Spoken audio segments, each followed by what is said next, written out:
in the self, just resting in that pure awareness, untainted awareness behind all experiences.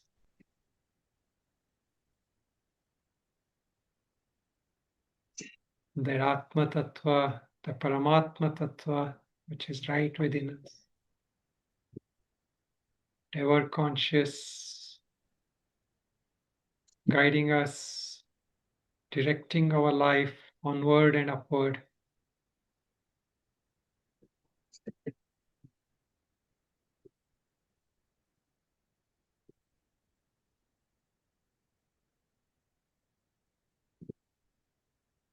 Om Shanti, Shanti, Shanti. So we can just start with a bit of contemplation. And this contemplation is from the shloka 58, where it was discussed about the sense control, and the preceding shlokas also related to that, and the shlokas that we will be looking at today also is related to this. So first, conscious questions that we can ask us repeatedly: how much sense control do I have? Getting a honest assessment. Do I tend to indulge in sense pleasures? Of course, we all do in some way or the other, but how conscious we are through that process. Am I aware of the external triggers that draw my mind towards the senses? So the what is it that outwardly, we sometimes see somebody eating, or we come across some advertisement or something. So what is it externally? And then what is it internally? Am I aware of the internal triggers of thoughts and memories that present the object of attraction? So internally also we carry that samskaras, those vasanas. Have I attempted any methods of withdrawing the mind from the senses at will? So the tortoise example, the turtle example was given last time. So what is the means? So ideally, meditation is one of the greatest means, especially when we practice meditation where we learn to withdraw the mind from all sensory objects. That is like how the tortoise withdraws its limbs. Okay, so this contemplation we have to constantly keep doing. Now we are doing the Bhagavad Gita second chapter, and we are looking towards we finished the shloka 61 last class. So there, again, based on that tortoise example of withdrawing that limbs, it was mentioned, how we should have sense control. And it was also mentioned that the one who is not just having sense control, but also having mind control. We discussed this. Dhamma is that ability to control the senses. You are sitting somewhere and somebody is talking behind you, then you should have that dhamma. We don't allow that to distract us. Now, the other thing is the shama, the allowing that mind to not allow the mind to go to the senses. That is so it was mentioned, like if there is a sick person, they also will not have external distraction, right? A person is sick or sleeping, they will not have external distraction. But that hankering is not gone because the mind still holds a sense of halo about that object. See, this is what raga we say. What is a raga? Raga is that it is not like that object. That object by itself is neutral. The raga or attraction, what we say, that craving. So the every object by itself is neutral. It is not like pulling you, but we have certain experience with that, or we have certain notions about it, which makes that object very attractive to us. Not just objects, even people sometimes, right? We like some people, we don't like some people. What is it that internal factor? That same person may not be attractive to everybody. But for some people, sometimes for us, there is a sense of attraction. And there's a very famous story, a kind of an anecdote. There was a king and a minister was going together, and there the king saw a very ugly child. And he ugly child meaning like the child was not pretty looking. So he said, "No, no, this child is like so dark and so unattractive. Who would ever love such a child?" Like the king remarked. So that the minister said, just wait. You can just wait. Come to that side and let us just wait and see. So there, out of the corner, that mother is calling to the child, "Oh, my dear moon-like child, please come. Where are you?" And so for that mother, the child is the most attractive thing. So then the minister points out, see, it is not about how the person looks. It is that attraction is in the mind. So that dark-looking child, that mother calls as my moon-like child. So so that attraction, that what we talk about, that sense of attraction, it is not in the objects itself. It is in our mind. It is in our what we call as the vasanas or samskaras we carry. So the ability to withdraw the mind from the senses is more powerful than withdrawing the senses from the objects. So this is the point. In later shloka, Bhagavan will also say one more thing. Karmendriyani sanyamya ya asti manasa smaran indriyarthan vimudatma mithyachara sauchyate. Like the person who is sitting in a cave, like a sadhak or a monk or somebody who's sitting in some cave or somewhere. But in even though he's gone there, he hasn't stopped dwelling on that objects of the thing. Even though in cave you don't get any attractions, right? Of course, nowadays the phone goes everywhere. So the before when we would practice in retreats and all that, we never used to have those things. So here, nowadays wherever you go in the mountains, also there is something you can watch. But the idea is there's lesser objects, lesser attraction. But yet, if the mind is hankering on that, then that person has not conquered. And sooner or later, what happens? He will come back. He will come to the world to pursue that objects of attraction. So this is a very important shlokas that we will cover today. And these, this actually talks about how to go about what is the process through which one falls down. So here, the one other point that the Lord has given is what is the way out is the matparaha, the one who has put the mind or the atma on me, meaning on the self or on the supreme consciousness, the inner consciousness. Then what happens? That person has the ability, because he's connected to that internal power, to say no. And of course, he has the grace of the Lord. We talked about this, in doing sankalpa. Two important things we always need to take in making a resolution, especially those on the spiritual path.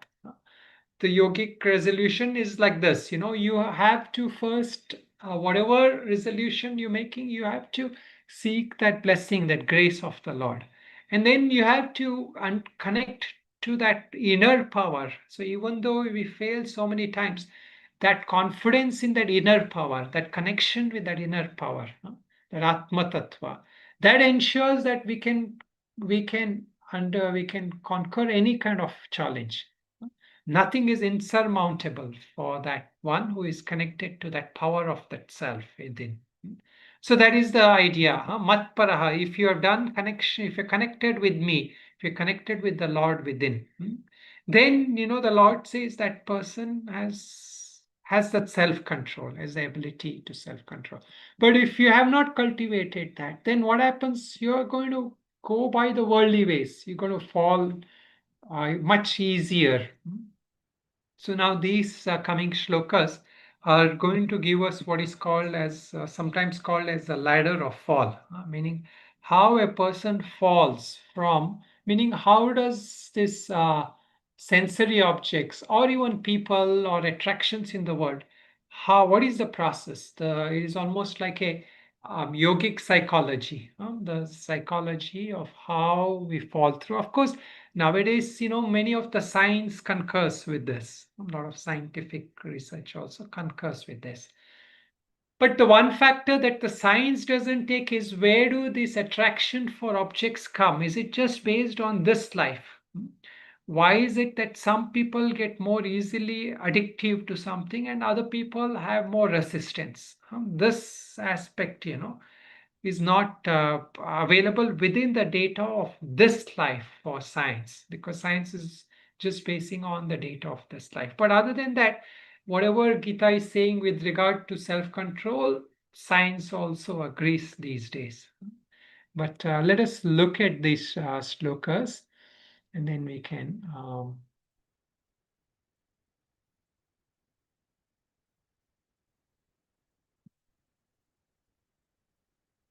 okay, so we will do the shloka 62 and 63, just those two shlokas we will look at.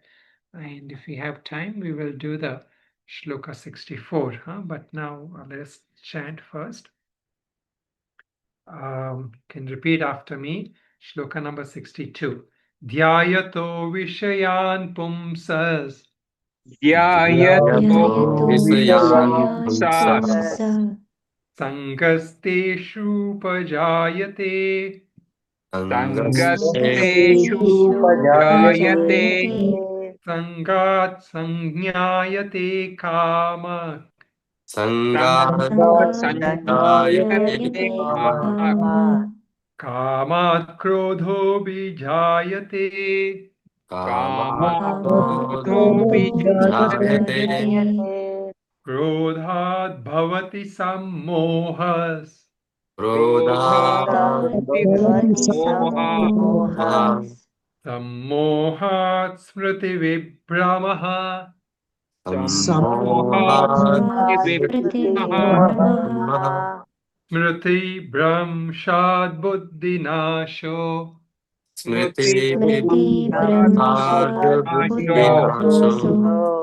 बुद्धिनाशात् प्रणश्यति बुद्धिनाशात् बुद्धिनाशात् प्रणश्यसि प्रणश्यति रागद्वेषवियुक्तैस्तु रागद्वेषवियुक्तैस्तु रागद्वेषवियुक्तैस्तु विषयानीन्द्रियैश्चरन् विषयानिन्द्रियैश्चरन् विषयानिन्द्रियैश्चरन् आत्मवश्यैर्विधेयात्मा आत्मवश्यैर्विधेयात्मा आत्मवश्यैर्विधेयात्मा प्रसादमधिगच्छति प्रसादमधिगच्छति प्रसादमधिगच्छति The 62, 63, let us just repeat them again. It is also helpful to re-look at this. Dhyayato vishayan pumsas ध्यायतो ध्यायतो विषयान् विषयान् सः पुंसः सङ्गस्तेषूपजायते सङ्गस्तेषु जायते सङ्गस्तेषूपजायते सङ्घात् सञ्जायते कामः सङ्गात् सङ्गात् जायते जायते कामः कामः कामात् क्रोधोऽभिजायते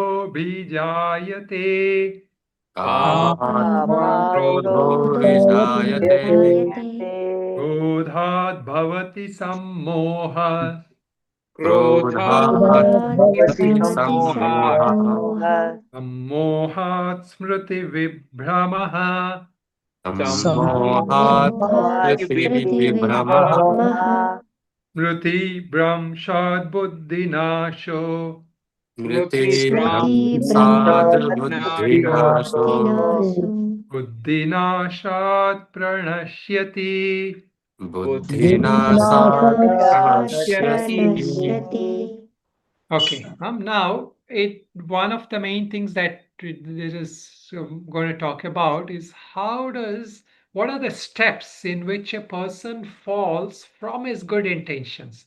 What is the process which takes one to the state of being caught up in our habits, vasanas, samskaras, addictions? and we lose the track of spiritual life, our well-being, our good intentions, positive intentions. What is that path? What is the way, the steps involved in that? So the one of the first thing, this main thing this is focused about is our sense of attachment, to objects. Objects meaning things, people, and all the things that gives us pleasure. huh. Today's context, they say, they are all this which gives that dopamine, that kind of an effect where the mind seeks after that chemical that is released in the brain. So here, this is a very psychological process. So this is where the Lord shifts to giving very practical advice. So here, what is the thing? The first thing that the Lord talks about is Dhyayato Vishayan Pumsa. What is Vishaya? There is a chart. Let me just share this chart. So this it's called the ladder of fall, meaning how do we fall? Shloka 260 to 63. So let me see if I can get the whole thing.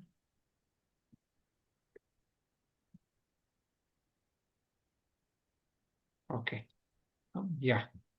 Okay. So this is the first step. On the left side of the chart is all the different states of mind. One goes through.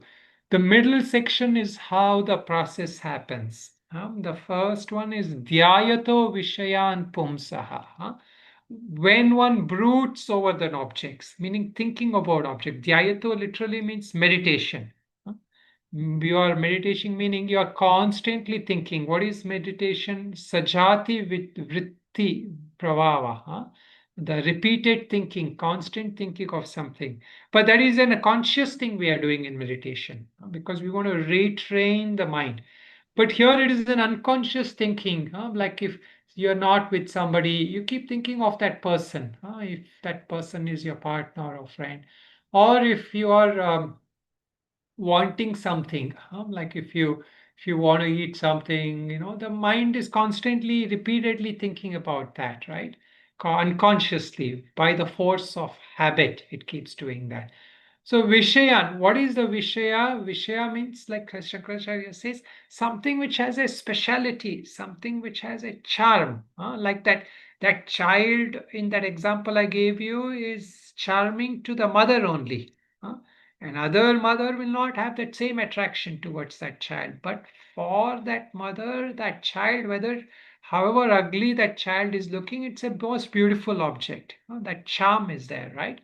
So that and that is of course an instinctive thing, which is come on there. But here, what we are talking about is that unconsciously we have developed these instincts towards certain objects. That raga is that which gives a sense of beauty to that object. It brings a certain attraction, a certain halo effect to that. So what happens that Vishaya keeps coming back again and again? Why does that object keep coming back again and again to the mind? So this is where that samskara has happened. We have repeatedly thought in those ways. What science today talks about is neural pathways has been created in the brain, of course in this life, but when we talk about that, it is that pathways created in the chitta, in our that subtle body, that storage of memory which comes from one life to another, which gives us our conditioned patterns of thinking, behaving. So there is a certain things we carry, right?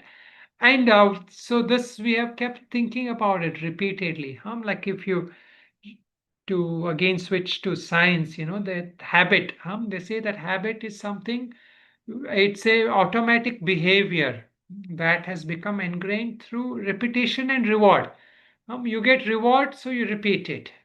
So there is no willpower. There is a neuro. It is not like you're doing consciously. I will do this today. I will do this. No, this is a habit which is happening, like because of that mind is programmed that way, brain in this case. But what they say about habit, it is still okay because we need certain habits for our day-to-day efficiency. So not all habits we have to do away with, right? So, but what is that which is problem? That which becomes compulsive, that which becomes like an addictive thing. So we may say that I don't have addiction to drugs, alcohol, but lot of other things we are addicted to in our daily life. Even like sometimes certain things we do, something we want to watch on the phone or something we want to eat every day. So all that is also like an addiction only. huh? So even though sometimes it is not good for us, physically, health wise, mentally, but yet we do it. So this is what they call, right, that there's that neurochemical hijacking that is going on. So it is a habit where we have lost control of that habit, and there is a certain uh, repeated craving that is being developed. So this is the first step here. If you look at this chart, it is saying that brooding over that object. What does that brooding over that thing do? It causes attachment arises to those things. Sangha, the word sangha means associating, attaching to something. In a good way also we say sangha sometimes. Sangha is sometimes like you are attaching to good people, to people like which we call spiritual sangha. What is it there? It is you're attaching to people consciously, not out of habit. Uh, so you want to be with them because they will help you in the spiritual progress. So these habits are not that compulsive, as instinctive habits. These sangha requires our effort. So if you want to be associated to some spiritual teacher or a tradition or a group, then you have to make that effort. But if you want to be attached to some worldly things or worldly people or worldly habits, then you don't need to make effort. It is instinctive, it will drive you. But that will keep going down and down. It is like an animalistic thing. So there you're not using the God given intellect to choose. So here it is in this negative effect. It is meant sangasteshu pajayate. What happens? The mind mental state is such that it is absorbed by the senses and the mind. What the senses sees, it wants to have. So that desire, that then from that attachment comes what? A desire, a hankering. This is what we generally use the word vasanas for. Vasanas is generally indicated like when we have a strong habit or a strong desire. Like it is also a kind of samskara. Samskara is more generic. It can be good samskaras, bad samskaras, as we have been discussing. But vasanas generally, of course, sometimes vasanas is also used in a positive sense. We sometimes say shastra vasana. Some people have that desire for studying, uh, for being associated with the scriptures. So, of course, there also sometimes it is mentioned if it's to excess, then it is called as vasana. So anything that is in excess, anything that is not in our control, that is generally mentioned. So the desire has already come.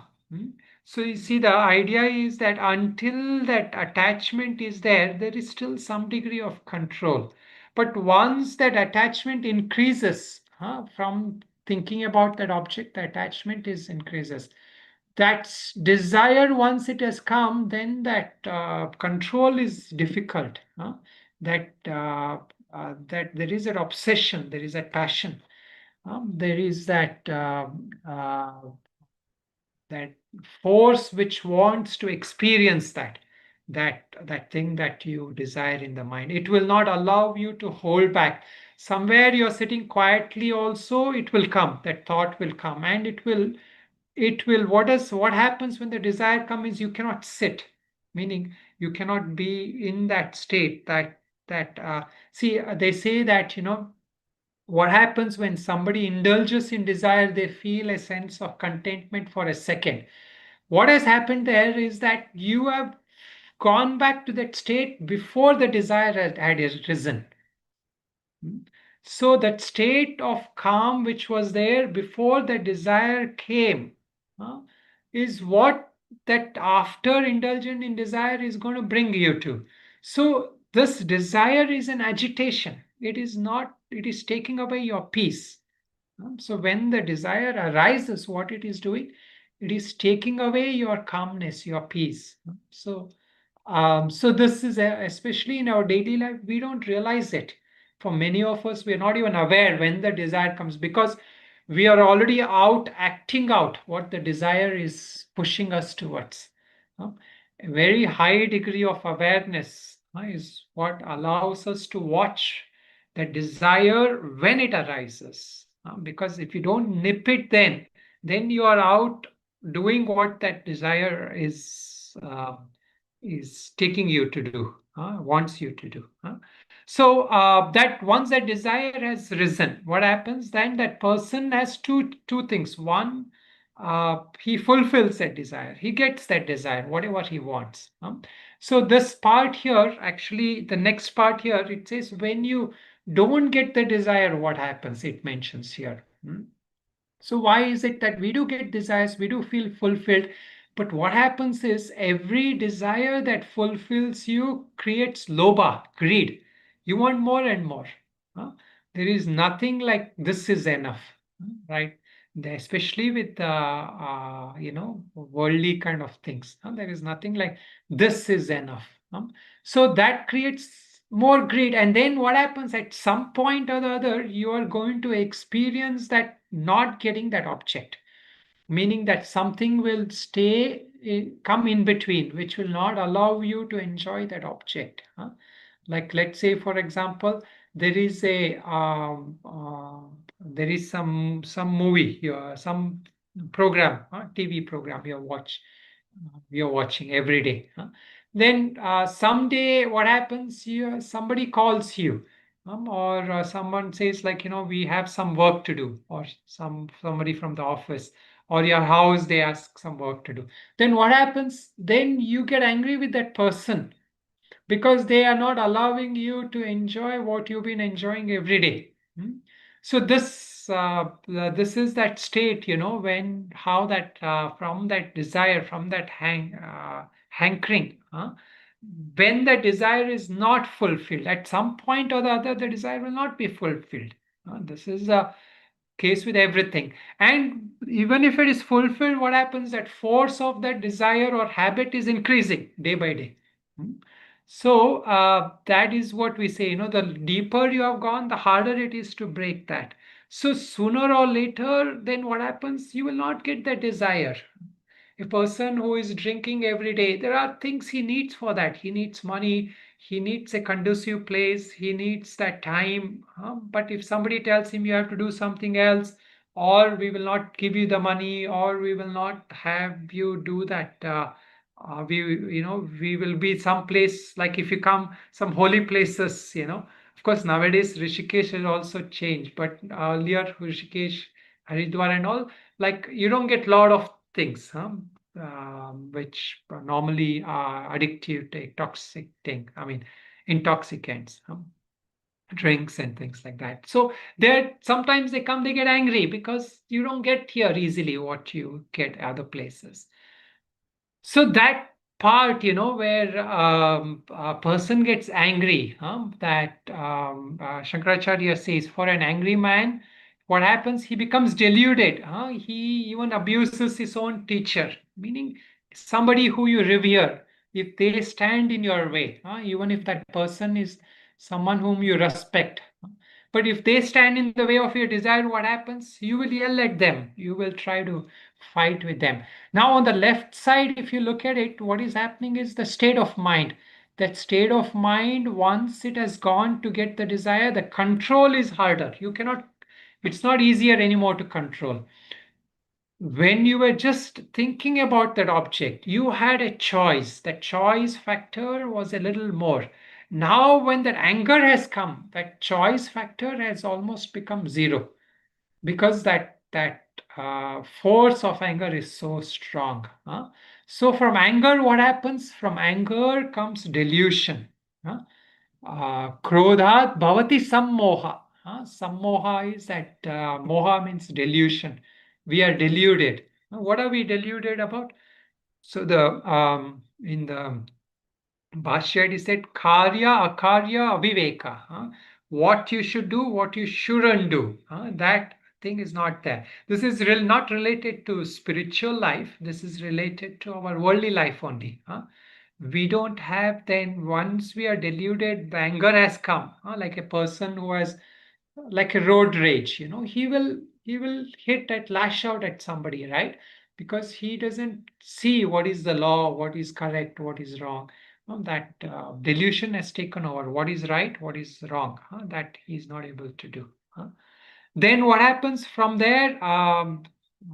Person who has done that, um, the Krodhat bhavati sammoha smriti vibramaha. From that delusion, what is happening? The forgetfulness, the loss of memory.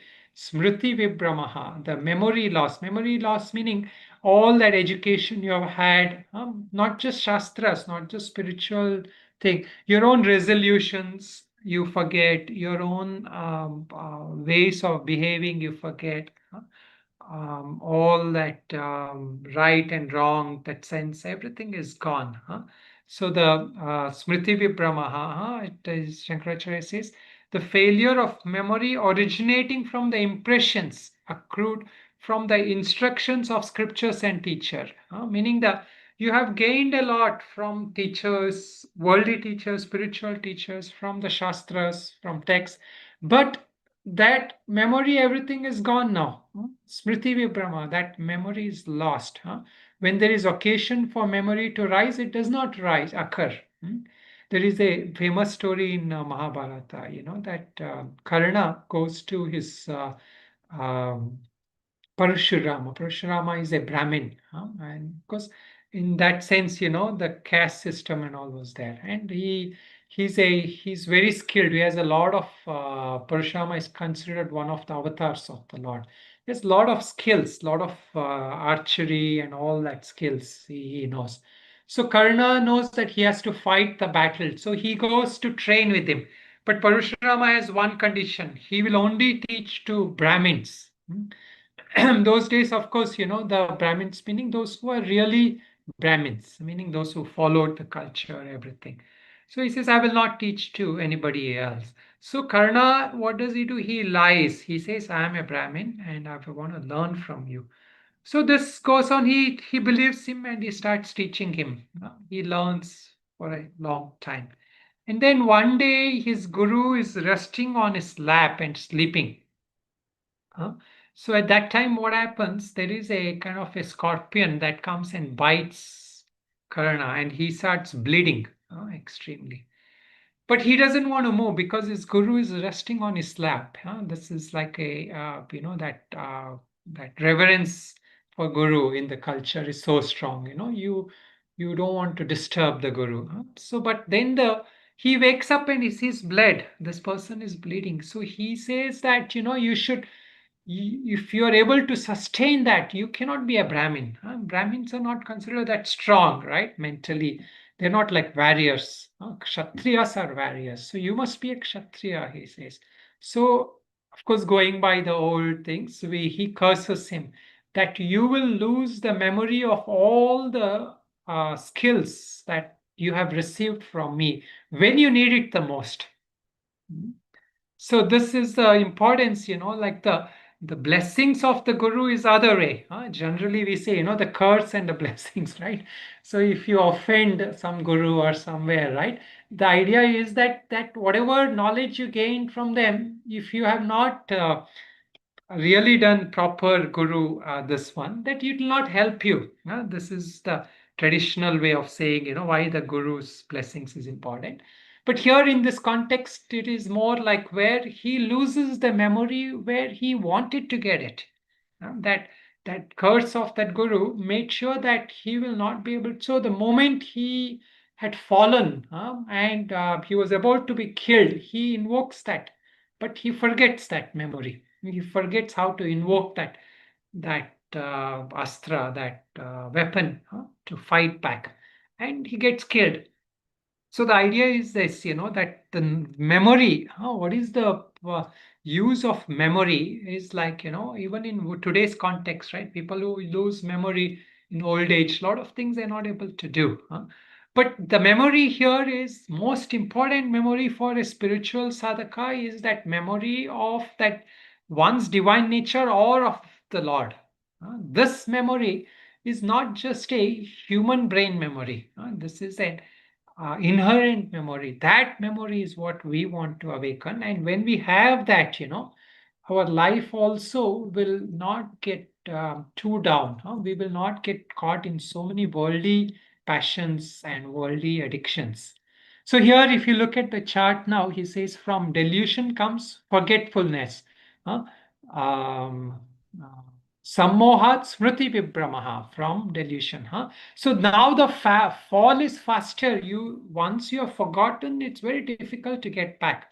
It requires a tremendous effort to stop that downfall.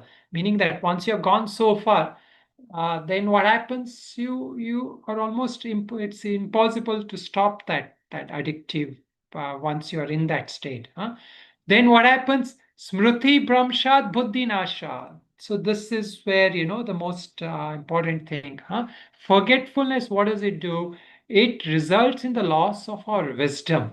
huh? For a sadhak, for anybody who wants to make progress, that wisdom is not available. So when that wisdom is not available, what happens? You become like an animal. You're just going by instinctive. When you want to eat, you eat. When you want to procreate, you procreate. See, all this is animalistic behavior, right? The human is different because he's functioning based on intellect, that ability to exercise that restraint, that ability to exercise that choice. But once that is gone, then what happens? You are not able to pursue anything in your life, any human goal. Shankaracharya says, Ataha tasya antakaranasya buddher nashat pranashyati purushartha yogyo bhavati ityartaha. When the internal organ, when the antakarana, the understanding is destroyed, a man is unfit to pursue any of the human goal, purushartha, any of the purusharthas. Worldly purushartha, wealth, or whatever you want, that conscious effort is not there anymore. Then what happens? Buddhi nasha pranashyati. That loss of wisdom, what does it do? It leads to that destruction. So this process here, now if you want to if you look at it from the context of a couple of uh, examples in our life also, that somebody who drinks, like what happens? The first is he's thinking of that place where he enjoys the place where he's drinking. Nowadays in more cities and all, there's like places, pubs and all, right? So they will go there. They will be in the company of friends. But then what happens? That drinking becomes slowly desirable. He gets attached to that. And once that attachment is there, then the desire is there. So even though if he doesn't have the company, if he doesn't have that setting where he enjoyed drinking, he will still find a way where he can drink. But if somebody tells him, like I gave the example, right? If his boss or if his husband, their husband, wife, or somebody spouse, they say no, we have something else to do, they get angry because that habit is like that. I mentioned last time also, right? There was a person who kind of left, all his wife left him because he couldn't stop drinking. And then what happens that you get deluded. You forget about the relationship, you forget about your work, everything. Then you lose out all those things in your life. And at the subtle level, what is happening? This is a like nowadays, of course, we have other things, right? Like we have in a social media and other things. You look at somebody else posting something, so the somebody else what they are enjoying becomes an attraction for you you know when we are looking at it, like they are going some travel some places, you feel like, okay, why am I sitting here working? I should also be traveling. Or if they are with some family partner, you'll feel like, oh, I am alone. See, all this is a desire based on that habit of looking there, right? So we will also desire then that same thing, and we get frustrated with our own life. So this kind of a failure, self-induced failure, that can start also from the sense of not feeling that we are up to it. So there is some manana. We will also just briefly look at it. See, the manana says here, am I aware of the consequence of this ladder of fall in my daily life? So what is our practice? Our practice is how to bring awareness on the steps. So it's a very good thing to memorize these steps. If we can't memorize in Sanskrit, at least in English, we should be able to relate to these steps. Can I relate to how brooding on, say, objects or people has led to attachment? We should also look at introspect at our own life. Can I relate to events or anger arising when desires were obstructed? So looking back to events when I was angry, can I see how they led to a delusional state and loss of memory of my good intention? So a lot of our sankalpas, resolutions, what happens when we have that strong desire and we get angry because it's not given to us, or even if we get it, that desire will intensify to that that level where we will not be able to function normally. That delusion is like that. From that loss of ability to discern good from bad, right from wrong. So from that loss of memory, what happens? We lose that viveka, that discernment. And we can also learn by observing others. So this is also a great way. A wise person is not somebody who always learns through one's own experiences. So this is a fundamental thing. A Buddha, why did he become a Buddha? Is he saw that people were dying, people were getting sick, people were getting old. So he didn't wait until he experienced that. He said, before that, this is also going to happen to me and to my family. So I should find the solution. So a wise person is somebody who can learn from others' mistakes. Okay, so this there is some inspiration, a clear sequence of the ladder of fall from the Gita and how one thing leads to another is a very valuable insight. All around us, we can see examples of people falling victim to this chain of events. The higher up, it's not higher up, the lower down the chain, the harder it is to reverse it. There's a spelling mistake here. The lower down the chain, meaning the once you come here, then it's harder to get. You require a greater effort to save yourself to go. At this stage is where all the practices are. Dhyayato, that ideal thing is a proactive thing, where our awareness increases, our vigilance increases, our knowledge is so strong. That point is where, we have to make that effort. Okay, so these two shlokas are very critical from that practical point of view. See, this is why Gita is such a unique text, because the teachings of Gita is not just about giving us knowledge. It is also trying to give us practical steps on how to overcome different habits and different weaknesses in our life. So in the from a scientific perspective, they say, the what happens is once we get compulsively into something, then what happens?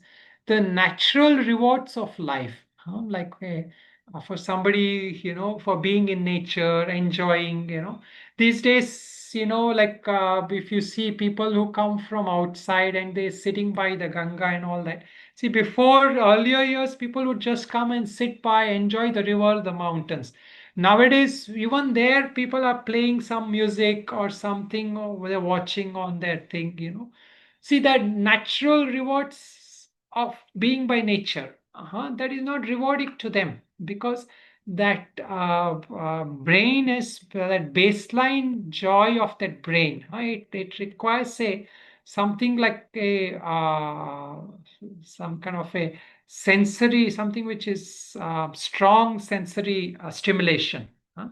So that baseline dopamine, whatever is there, is not sufficient for them, and they are not connected to that internal happiness, that state of that internal joy when you see something in nature, or when you meditate, sit quietly, you connect to that within. See, these are the joys of life that which are more sustaining and less compulsive, and they require a little more effort in the beginning at least.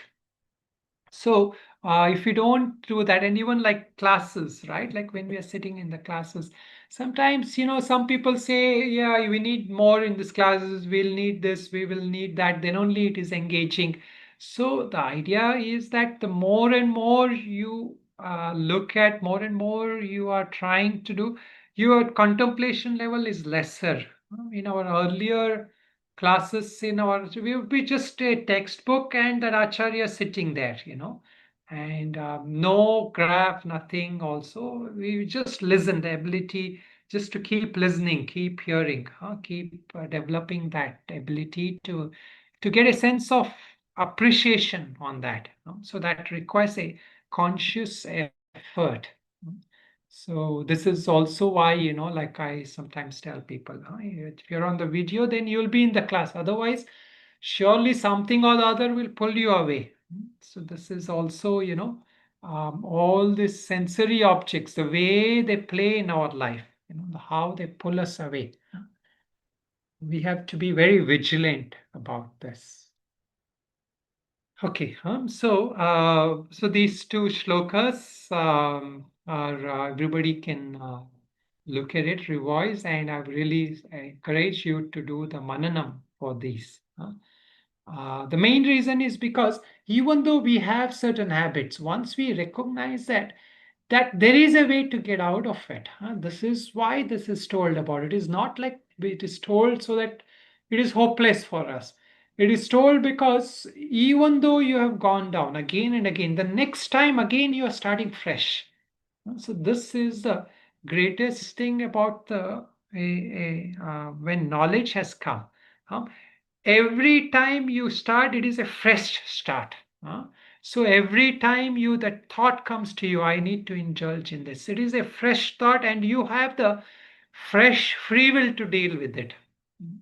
So that, how does it get empowered? If you pre before that, if you get ready, prepare yourself, then you are more in a position when that thought comes to catch it. And of course, during that process, it has come also, you have to remain vigilant. Nowadays, of course, these practices called mindfulness and all have come, where even though the desire has come, they teach you to be aware during that process. So both are good. Knowledge to prepare you before that craving comes, and that practice to be vigilant when that craving comes. Both are important. Okay, any questions, comments for that? If you want, you can also type or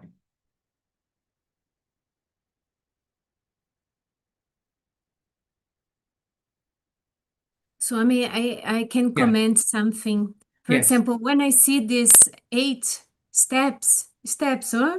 Yes. I think, for example, on the past, I used to be really angry when I didn't get something. But since a long time, this doesn't happen anymore. Then I can Yeah. see that something changed. I still have my desires, but when I cannot reach them, it doesn't bring me anger anymore. Or when I see some anger, I can really control it. This is Yeah. also nice, and to see in what step you are. Correct, You know what correct. I mean? Yeah.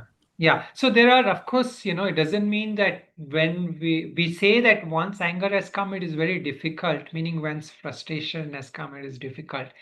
So if possible, we should avoid before. But at the same time, these are samskaras, it will come. So how do we process them is also important. Like how we are saying, the ability to have that sense of acceptance, that calm, that thing, But again, when you look at it, when that anger has come, what is it that has come? What is it based on once it has already come? like if there is an anger towards some person, what does it mean that inherently what are we holding on to? What is that wrong notion?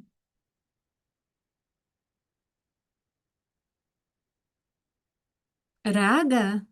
No. That is true. Attraction is there. But what is anger when we have towards somebody? In terms of our daily life, what is it? What does it mean? So generally, when we get angry, you look at it, there is some kind of a expectation from that person. We have some kind of a thing that the person should behave in a certain way or do something in some way. But of course, here it's more related to somebody who is stopping you from getting what you want. But sometimes that expectation is one of the greatest challenge in our human relationships. And also, if you look at it, like when we say that there is that, see the steps here we mentioned, right? When we have anger, when we have that desire, when the desire is there and we get the desire, how many times? Why do we get angry? Because we get the desires easily, right? But continued desire fulfillment, I mentioned this. What does it lead to? When the desire is fulfilled, when it's not fulfilled, it is krodha. When it is fulfilled, what happens? What does it lead to? You are not satisfied because you go back to the point before you reached the object.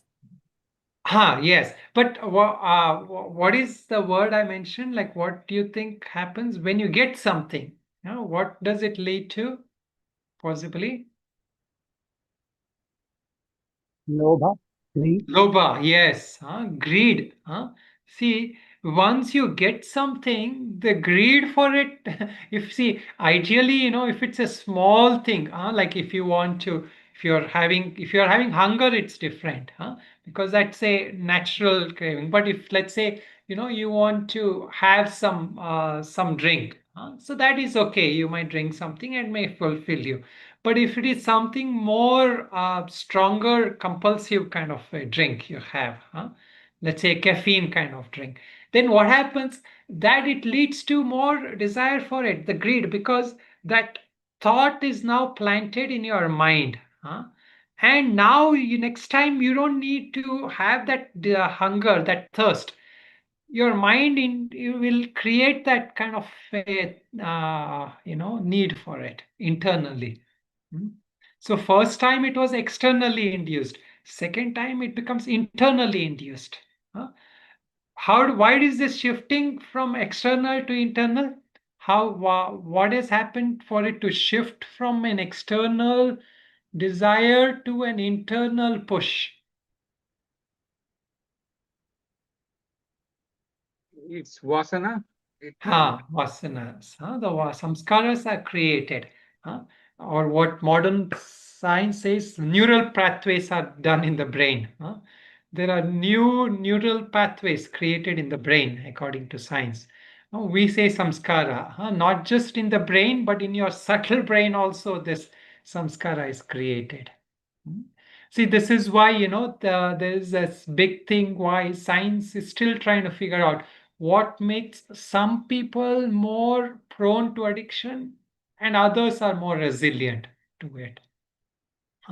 So this is because of that. See, if you have also another factor is if you're already prone to that addiction in this life, if you don't break it in this life, then you're going to carry it to the next life.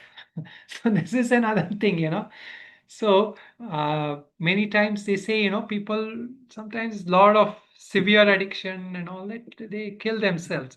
But it is the story is not going to end there. That that patterns are going to go over to your next life.